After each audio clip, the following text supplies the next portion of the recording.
Welcome to this episode of Who Gets the China, where we are saving our sanity as we navigate life with aging parents. As the holidays approach, I'm working hard this year to set intentions for how I want them to go, really focusing on what my priorities are and how do I want to spend my time this season. When I thought about this, and I even attended an online holiday journaling session, something I have never done, I realized that getting the Christmas tree, decorating the house, hosting friends and family, and sending out Christmas cards are my top priorities.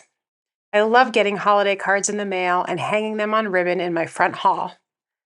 I know that cards have gotten expensive, and postage at 79 cents a stamp, I realized, have gotten also very expensive. And post-pandemic, many people have let cards go by the wayside. I totally respect that choice, but since I completely love doing cards, I've decided it's time well spent because it makes me happy. And as I spent a ridiculous amount of time this weekend on my family Christmas cards, finding a photo to please all my family members, revisiting all the addresses, finding the right layout, entering all the right coupon codes to save my 60%, I thought about where this affinity for cards might come from. My mother, of course. So, as the holidays approach and this first season of Who Gets the China winds to a close, I want to reshare one of my most popular stories with you. I wish you a happy, healthy holiday season with your loved ones, hopefully finding some quality time to share with your family, doing whatever it is that feeds you. A lifetime of greeting cards. My sister and I just returned from a visit to my parents, helping them out after our mom had some minor surgery. It gave the four of us a rare chance to spend time together as the OG nuclear family, and also gave me fodder for my writing journey. Some funny, some emotional. I appreciate this time with my parents in a new way now that I have been working hard to better understand this phase of life for them and how to embrace it rather than let it drive me crazy.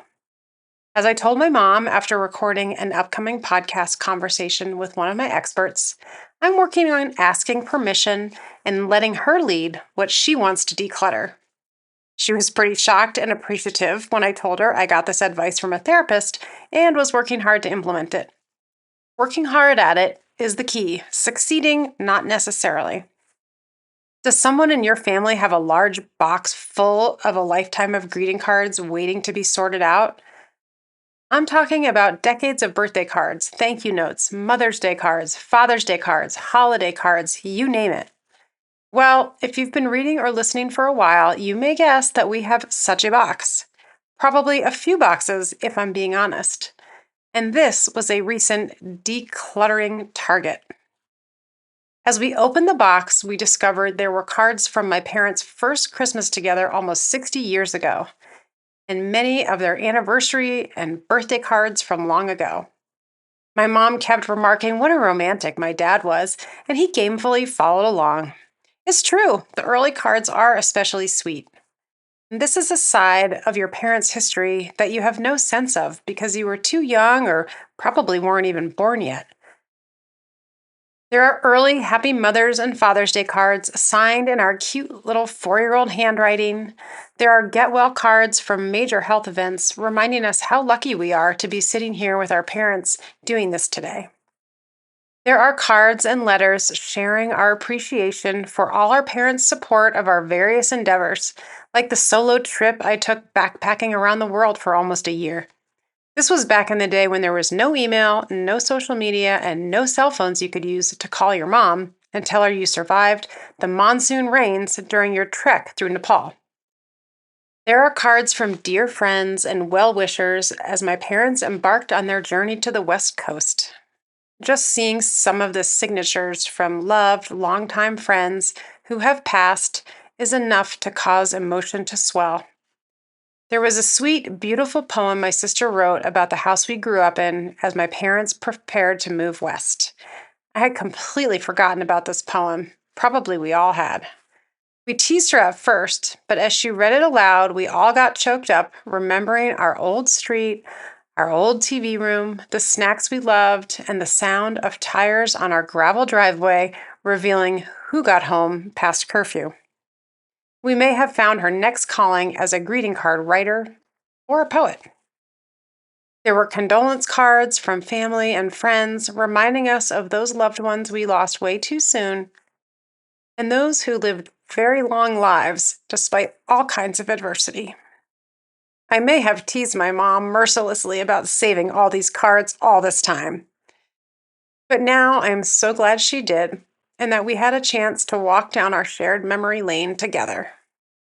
Now I'm on the verge of crying as I relive this all over again, so it's time to wrap this up.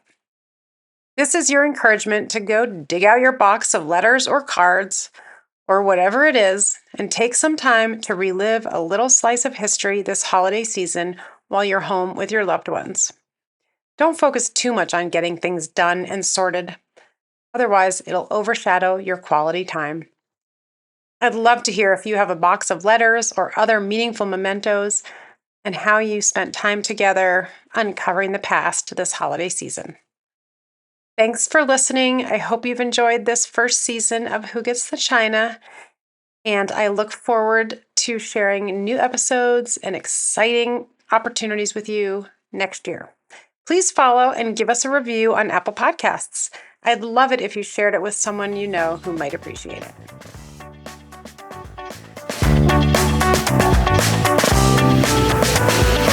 Who Gets the China is written and hosted by Kirsten Mao, produced by Aaron Bryce of Blue Ogden Productions. Our theme music is composed by Greg Fellman of Wind Sand Productions. Our cover art is by Jen Beam of Gigawatt Studio. For more stories and expert advice, follow along on Substack or at www.whogetstechina.com. If you enjoyed this episode, please share it with someone who might appreciate the conversation. And don't forget to rate, review, and subscribe wherever you get your podcasts. Until next time.